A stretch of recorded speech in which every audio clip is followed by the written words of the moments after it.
May 8, 1944. Southern England. A Spanish chicken farmer turned double agent sat in a cramped London safe house, composing what might be the most important lie of the Second World War. His name was Juan Pujol García. The Germans knew him as Agent Garbo. The British called him Garbo. And in exactly 28 days, he would help decide the fate of 156,000 men crossing the English Channel. The letter he typed that spring morning was pure fiction, detailed reports of a massive Allied army massing in southeast England, ready to strike at Calais. Hitler's generals believed every word. They had no idea this chicken farmer commanded an entire network of imaginary spies, or that the greatest military deception in history was unfolding in telegraph messages, fake radio traffic, and inflatable tanks. This is the story of Operation Fortitude, the spy network that fooled Hitler completely, and saved thousands of lives on the beaches of Normandy. To understand how a chicken farmer became Hitler's most trusted spy, we need to go back 4 years, to a moment when Juan Pujol García made a decision that would alter the course of history. He wasn't a soldier. He had no intelligence training.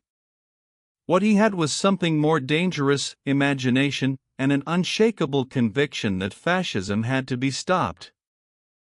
Juan Pujol García was born in Barcelona in 1912, into a middle-class family with no connection to espionage or military service. He managed a poultry farm. He ran a small hotel. During Spain's brutal civil war, he played both sides to survive, a skill that would later prove invaluable. But the experience left him with a deep hatred of totalitarianism, whether communist or fascist. When World War II erupted across Europe in 1939, Pujol made an extraordinary choice. He would approach the British and offer his services as a spy against Nazi Germany. There was one problem: the British rejected him. 3 times. The embassy in Madrid didn't believe this earnest chicken farmer could offer anything useful. Pujol refused to accept no for an answer. If the British wouldn't use him, he'd create his own cover. In January 1941, he walked into the German embassy in Madrid and volunteered to spy for Hitler. The Germans said yes. Here's where Pujol's genius began to show. The Germans agreed to pay him to travel to England and establish a spy network. But Pujol had no intention of going to England. He'd never even been there.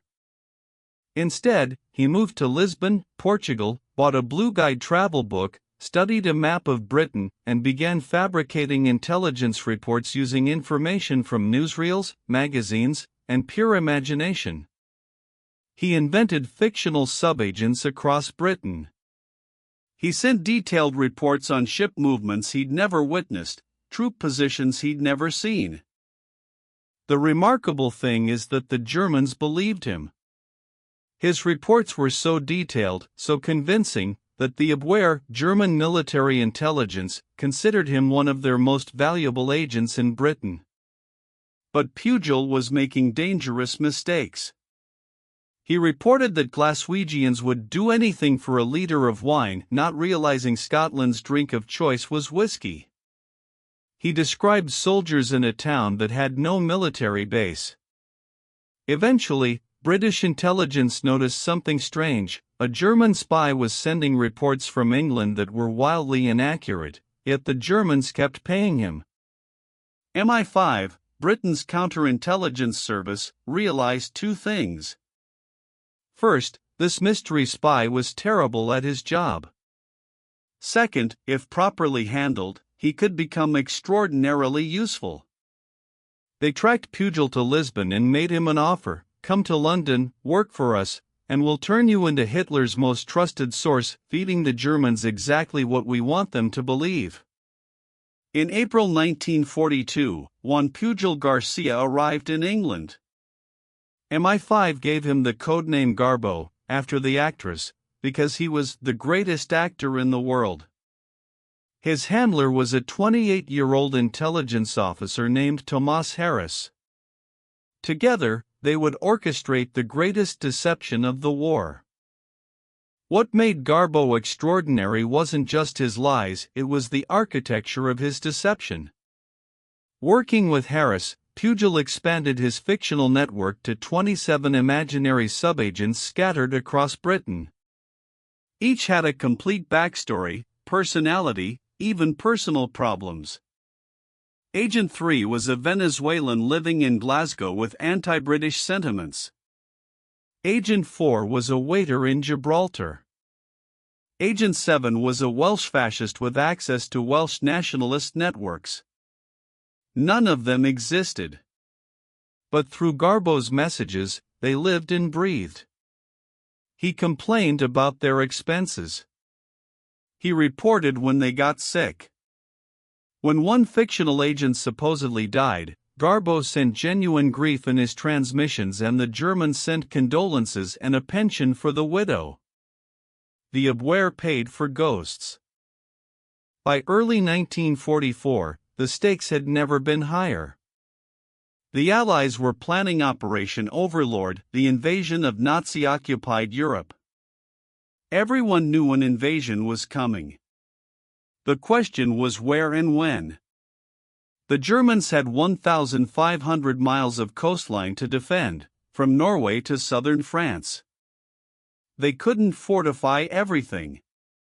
Hitler's Atlantic Wall was strongest at Pas-de-Calais, the narrowest part of the English Channel, just 20 miles from the British coast. It was the obvious choice. Which is exactly why the Allies chose Normandy instead, 150 miles to the west.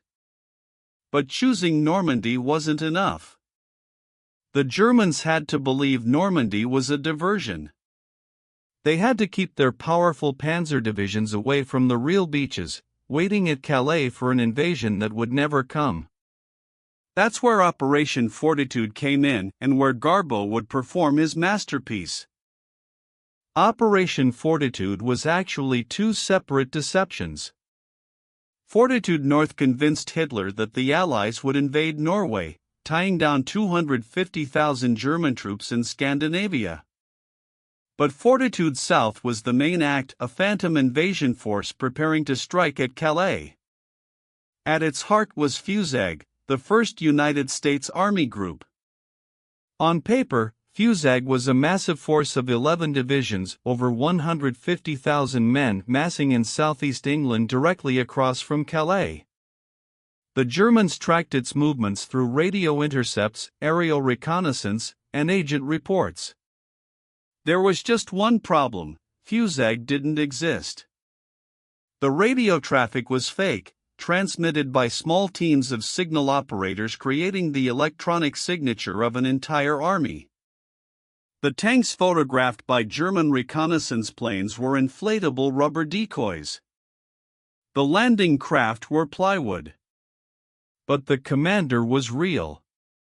General George S. Patton, America's most aggressive and famous general, was publicly placed in command of Fusag. The Germans knew Patton. They respected his tactical brilliance and assumed he would lead the main invasion. So if Patton was in southeast England, that's where the invasion would come from. While armies of inflatable tanks fooled reconnaissance planes, Garbo and his Phantom network provided the human intelligence that made Fortitude South believable. Through 1943 and early 1944, Pujol's fictional agents sent hundreds of messages describing troop movements in southeast England. Agent 4 reported Canadian divisions massing near Dover. Agent 7's Welsh contacts saw American tanks moving through Southampton. The reports mixed truth with fiction in carefully calculated proportions. 80% of what Garbo sent was accurate real troop movements, real unit identifications. This built trust. The 20% that was false pointed the Germans toward Calais. The Abwehr cross-referenced Garbo's reports with other sources and found consistent confirmation. What they didn't know was that many of those other sources were also controlled by British intelligence. It was an echo chamber of deception. But here's what made Garbo truly invaluable: he didn't just tell the Germans what they wanted to hear. Sometimes he warned them of real attacks, but always too late for them to respond effectively. In 1942, he'd sent accurate information about the torch landings in North Africa, but the message arrived hours after the invasion began. The Germans couldn't use it, but it proved Garbo had genuine access to classified information. This was the dangerous game of deception: build trust by occasionally telling the truth, then use the trust to sell the critical lie. As spring 1944 turned to early summer, the tension in London became unbearable. Operation Overlord had a date, June 5, weather permitting. Eisenhower was gambling everything on Normandy. But success depended on Fortitude holding. The Germans had to believe Calais was the target. More critically, after the Normandy landings began, Hitler had to believe they were a feint, a diversion drawing German forces away from Calais, where the real invasion would soon come. If Hitler rushed his Panzer divisions to Normandy in the first 48 hours, the invasion could fail. Tens of thousands of men could perish on the beaches. The entire operation rested on convincing Hitler to wait. The weather in early June was terrible. Storms swept the Channel. Eisenhower postponed from June 5 to June 6, gambling on a brief break in the weather.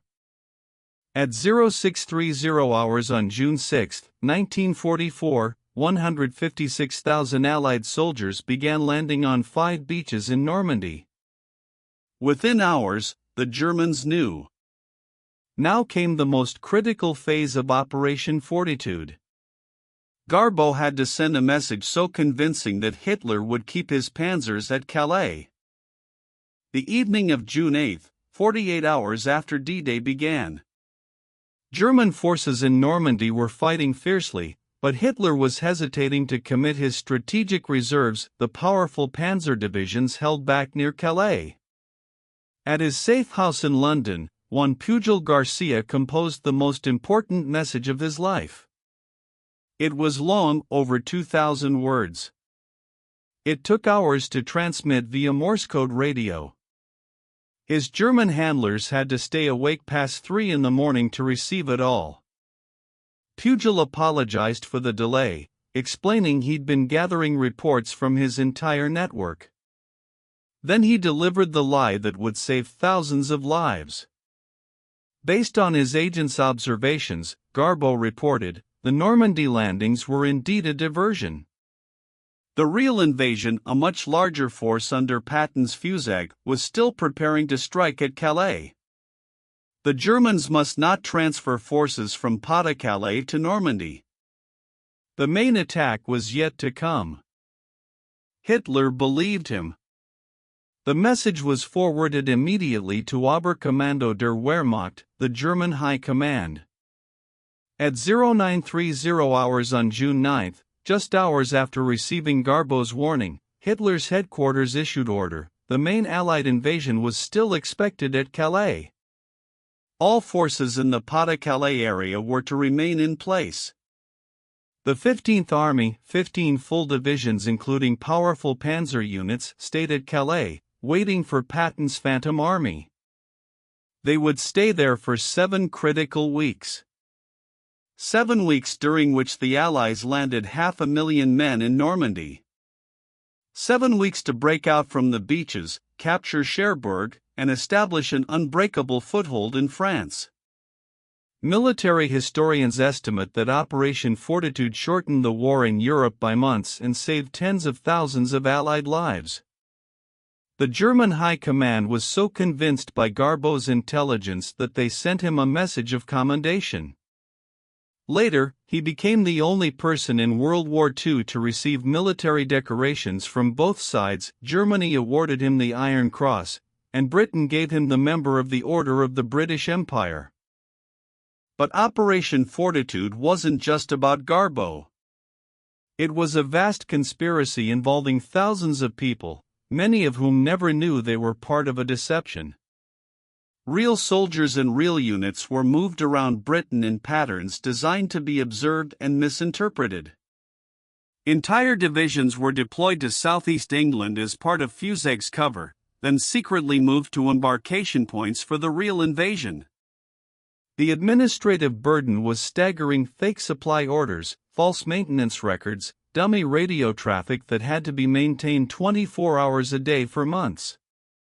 Signal operators transmitted thousands of fake messages, creating the electronic signature of armies that didn't exist.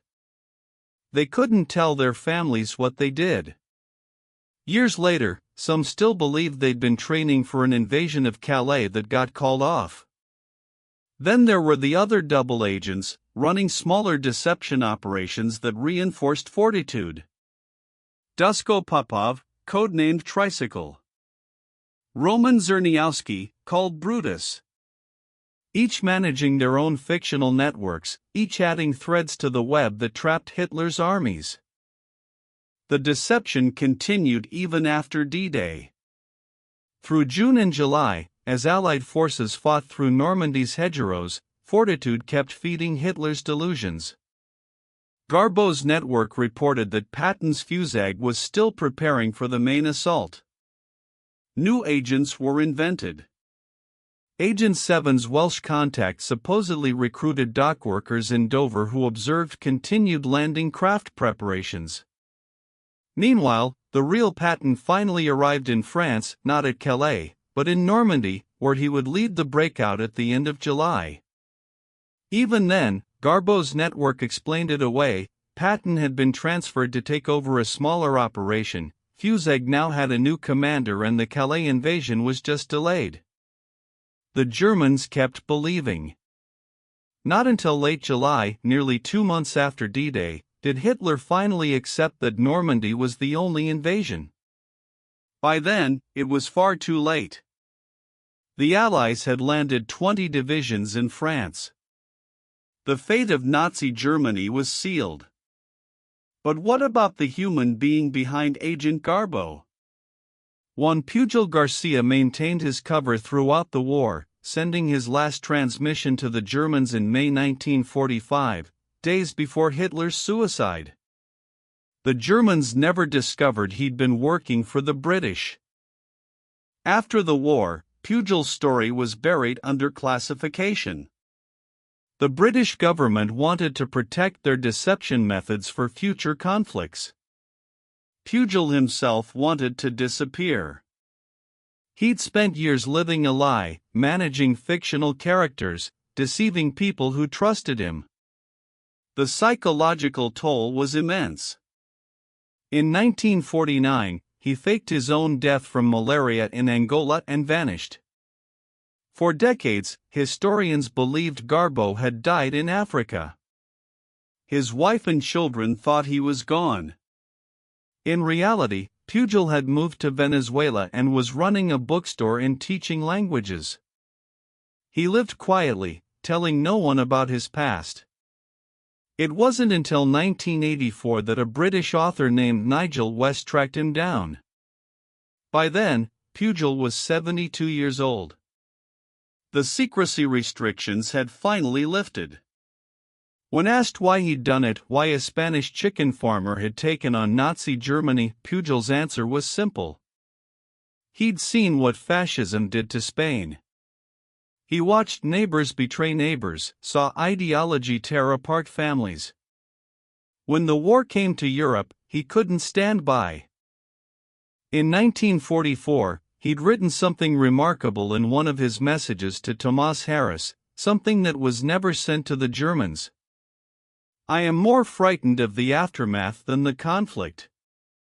What becomes of people like me, who have lived entirely in fiction?" Pujol understood something profound about deception operations. They weren't just tactical tools, they were moral labyrinths. Every message he sent was a lie, but in service of preventing greater destruction. His phantom army of fake agents existed to save real lives. The fictional casualties in his network, the agent who supposedly died and left a widow, created authentic grief that he transmitted to his German handlers. He became, in a sense, a playwright whose audience believed the play was reality, and whose fiction altered the course of actual events. The philosophical weight of it stayed with him. When Pujol was finally revealed in the 1980s, he gave only a handful of interviews. He was invited to Britain, where he met with surviving members of MI5 and visited the cabinet war rooms. He saw the inflatable tanks in museums, the Enigma machines behind glass. The machinery of deception had become historical artifacts. What Operation Fortitude reveals isn't just tactical genius, it's the strange truth that in modern war, perception can be more powerful than reality. The Germans had excellent intelligence gathering. Their aerial reconnaissance photographed the inflatable tanks. Their radio operators intercepted the fake signals. Their agents sent reports. All the raw data was available. But intelligence isn't just data, it's interpretation. And the Germans interpreted what they saw through expectations that the Allies had carefully shaped. Hitler expected the invasion at Calais because it was the logical choice. He expected Patton to lead it because Patton was America's most aggressive general. He expected his best agent, Agent Garbo, to warn him. So when all those expectations were confirmed, the deception became invisible. They were seeing what they expected to see. This is the deepest lesson of Operation Fortitude. We are all vulnerable to well-crafted deceptions that align with our existing beliefs. The German generals weren't fools, they were professionals trying to make rational decisions with incomplete information in a high-pressure situation. The Allies didn't just lie to them. They created an entire alternative reality so convincing that disbelieving it seemed irrational. The final accounting of Operation Fortitude is measured in lives. Military historians have long debated the exact numbers, but the consensus is clear: by keeping 15 German divisions away from Normandy during the critical first weeks, Fortitude prevented a catastrophe. If those Panzer divisions had counterattacked while the Allies were still consolidating their beachhead, the invasion could have been thrown back into the sea. D-Day could have failed. At minimum, Allied casualties would have been dramatically higher. Some estimates suggest Fortitude saved 20,000 to 30,000 Allied lives in June and July 1944 alone. But the impact extended beyond casualties. By ensuring the invasion's success, Fortitude shortened the war. Every month the war in Europe continued meant more deaths in concentration camps, more cities destroyed by bombing, more soldiers falling on both sides. Operation Fortitude, orchestrated by a Spanish chicken farmer and a network of imaginary spies, was one of the most consequential deception operations in military history. Juan Pujol García died on October 10, 1988, in Venezuela, at the age of 76. His obituaries finally told the full story: the chicken farmer who became the greatest double agent of World War II, the man who commanded an army that never existed, who received medals from both sides of the war. But perhaps the most fitting memorial came from something written by his handler, Tomás Harris, in a classified report in 1945. Harris wrote, "Garbo's achievement was not merely in deceiving the enemy, but in understanding that truth and lies are not opposites, they are tools, and the craftsman who wields them bears responsibility for what they build." Garbo built a bridge that 156,000 men crossed safely. He built it from nothing but words. Those words, transmitted by Morse code from a London safe house, typed on a German-aware Enigma machine, believed by Hitler's high command, they changed history. Today, you can visit the beaches of Normandy. Stand at Omaha Beach where thousands landed under fire. Walk through the American Cemetery at Calais-sur-Mer, where 9,387 white crosses and stars of David mark the fallen. Drive east to Pas-de-Calais, where Hitler's 15 divisions waited for an invasion that never came. The contrast between those two places tells the story of Operation Fortitude more clearly than any document. One is consecrated ground, paid for with authentic sacrifice. The other is simply French coastline, where German soldiers spent the summer of 1944 preparing for phantom armies. Juan Pujol García never visited Normandy. He spent his later years far from the war, teaching English to Venezuelan students, selling books, living quietly. But somewhere in those Norman fields, among the thousands who survived to go home to Kansas or Texas or Brooklyn, were men who lived because a Spanish chicken farmer convinced Hitler to look the wrong way. They never knew his name. They never knew they owed him their lives. But Garbo knew. And perhaps that was enough. Stories like this deserve to be remembered, not just the grand strategies and famous generals, but the invisible war fought with typewriters and imagination, where one man's fiction saved thousands of real lives.